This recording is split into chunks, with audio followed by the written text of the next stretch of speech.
الأحمر الصغير في مواجهة المنتخب السعودي.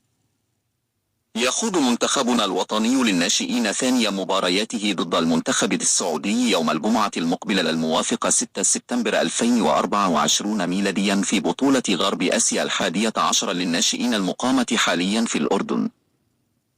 ويدخل الأحمر الصغير هذه المباراة بمعنويات البطل بعد فوزه الكاسح على نظيره العماني بثلاثية في أولى مبارياته في البطولة مساء أمس الاثنين، وظفره بكأس البطولة لمرتين على التوالي في الأعوام السابقة، وتحقيق آمال الجمهور الرياضي اليمني الشغوف بهذا الكوكبة الرائعة من اللاعبين.